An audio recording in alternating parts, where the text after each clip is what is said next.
100% সচেতন হওয়া উচিত। বাংলাদেশের প্রায় 15 থেকে 20% মানুষের কিডনি এবং লিভার ড্যামেজের ঝুঁকি আছে। একবার ভেবে দেখুন তো, যদি আপনার হার্টের রোগ বা কিডনি বা লিভার জনিত কোনো সমস্যা ধরা পড়ে, এটার যে ব্যয়ভার এটা আপনি বহন করতে পারবেন? গ্যাস্ট্রিক আসলে কি?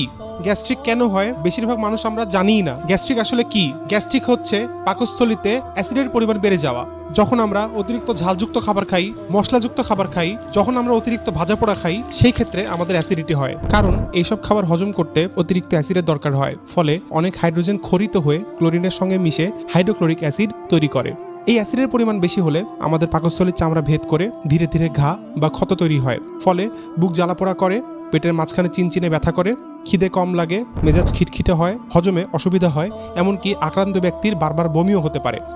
এছাড়াও বড় বড় রোগ যেমন হার্ট অ্যাটাক, কিডনি রোগ, পাকস্থলীর ক্যান্সার ইত্যাদি যাবতীয় কঠিন রোগ, জটিল রোগ আমরা কিন্তু ফেস করি। এছাড়াও যখন আমাদের সামান্য একটু অ্যাসিডিটি হয়, তখন আমরা কিন্তু ফার্মেসি থেকে ওষুধ কিনে আনি। ডাক্তারের পরামর্শ ছাড়াই যখন আমরা ওষুধ কিনে এগুলো সেবন করি, তখন এই ওষুধগুলোতে থাকা সাইড ইফেক্ট যেমন H2 ব্লকার, অ্যান্টাসিড, এই সাইড ইফেক্টগুলো থাকার কারণে আমাদের ব্লাড সার্কুলেশন লস করে। আর ব্লাড সার্কুলেশন দুর্বল হয়ে গেলে আমাদের কিডনি, পাকস্থলী, হার্ট ইত্যাদিতে ঠিকমতো ব্লাড সার্কুলেশন হয় না, যার ফলে সৃষ্টি হয় জানা অজানা ভয়ঙ্কর প্রাণঘাতী রোগ। বিভিন্ন গবেষণায় দেখা গিয়েছে বাংলাদেশের প্রায় 15 থেকে 20% মানুষের কিডনি এবং লিভার ড্যামেজের ঝুঁকি আছে।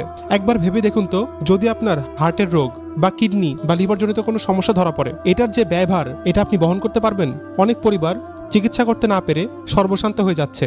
তাই আমাদের সকলেরই এই গ্যাস্ট্রিকের ওষুধ সেবন করার ব্যাপারে 100% সচেতন হওয়া উচিত। এখন আপনি প্রশ্ন করতে পারেন যে তাহলে ভাই কিভাবে এই গ্যাস্ট্রিকের সমস্যা থেকে মুক্তি পাবো? এখন আমরা এই বিষয়ে আলোচনা করবো ইনশাআল্লাহ। গ্যাস্ট্রিকের সমস্যা প্রধানত 2 উপায় মুক্ত করা যায়। 1 নাম্বার হচ্ছে ঘরোয়া পদ্ধতিতে, 2 নাম্বার হচ্ছে প্রাকৃতিক পদ্ধতিতে। এখন আসি কিভাবে ঘরোয়া পদ্ধতিতে গ্যাস্ট্রিকের সমস্যার সমাধান করতে পারি। আসেন শুরু করি। পয়েন্ট নাম্বার 1, ভাজা পোড়া খাবার যতটা সম্ভব পরিহার করা। যদি সম্ভবই না হয় সেক্ষেত্রে একসাথে অনেকগুলো না খেয়ে দিনে 5-6 বার অল্প অল্প করে খাওয়া। পয়েন্ট নাম্বার 2, প্রতিদিন রাতে 7 থেকে 8 ঘন্টা ঘুমানো, এবং ঘুমানোর ক্ষেত্রে খেয়াল করতে হবে পায়ের দিক থেকে মাথার দিকটা যেন একটু উঁচু থাকে, যার ফলে কি হবে আপনার গ্যাস্ট্রিকটা মাথার উপরে না উঠে যেন নিচে নামতে শুরু করে।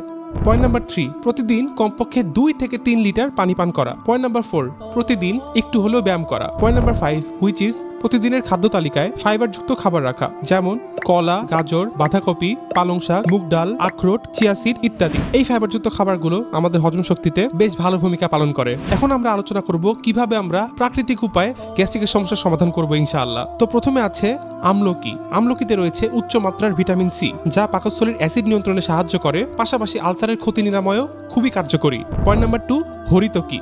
হরিতকিতে রয়েছে এক ধরনের ট্যানিন, যা পাকস্থলীর অম্লতা নিয়ন্ত্রণে সাহায্য করে এবং পাকস্থলীতে জমে থাকা গ্যাস ও অ্যাসিড কমাতে সহায়তা করে। পয়েন্ট নাম্বার 3, বহেরা। বহেরায় থাকা ট্যানিন ও গ্যালিক অ্যাসিড অম্লতা নিয়ন্ত্রণে কার্যকর। এটি অন্ত্রের প্রদাহ কমিয়ে পাকস্থলীর চাপ হ্রাস করে। Point number 4, সোনাপাতা। সোনাপাতা অন্ত্রের মল পরিষ্কার করে এবং কোষ্ঠকাঠিন্য দূর করে, পাকস্থলীতে খাদ্য জমাট বাধা প্রতিরোধ করে।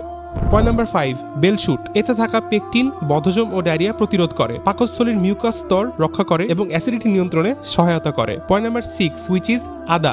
জিঞ্জারল ও সোগাওল পাকস্থলীতে প্রাকৃতিক অ্যান্টিঅক্সিডেন্ট হিসাবে কাজ করে, পাকস্থলীতে গ্যাস ও অম্লতা নিয়ন্ত্রণ করে। Point number 7, যষ্টিমধু। গ্লাইসিরিজিন পাকস্থলীর মিউকাস স্তরকে পুরু করে সুরক্ষিত রাখে। উল্লেখ্য, এই প্রত্যেকটি উপাদানই প্রাকৃতিক, পার্শ্ব প্রতিক্রিয়াহীন এবং গ্যাস্ট্রিকের সমস্যার সমাধানে কার্যকর। এই প্রাকৃতিক উপাদানগুলো নিয়মিত সেবন করলে গ্যাস্ট্রিকের সমস্যাগুলো এবং পাকস্থলীর সমস্যাগুলো নিয়ন্ত্রণে রাখা যায়। তবে দীর্ঘদিনের সমস্যা সমাধানের ক্ষেত্রে রেগুলার ডক্টরের পরামর্শ নেওয়ার পাশাপাশি আপনারা কিন্তু এই উপাদানগুলো রেগুলার সেবন করতে পারেন ইনশাআল্লাহ। তাই গ্যাস্ট্রিক এবং কোষ্ঠকাঠিন্য সমস্যার সমাধান করতে আমাদের চেম্বারে চলে আসুন, কিংবা আরো জানতে লার্ন মোর বাটনে ক্লিক করে আমাদের ওয়েবসাইট ভিজিট করুন, কিংবা আপনি কিন্তু চাইলে স্ক্রিনে দেওয়া নাম্বারে যোগাযোগ করতে পারেন ইনশাআল্লাহ। তাই গ্যাস্ট্রিককে না বলুন, প্রাকৃতিক উপায়ে গ্যাস্ট্রিককে প্রতিহত করুন।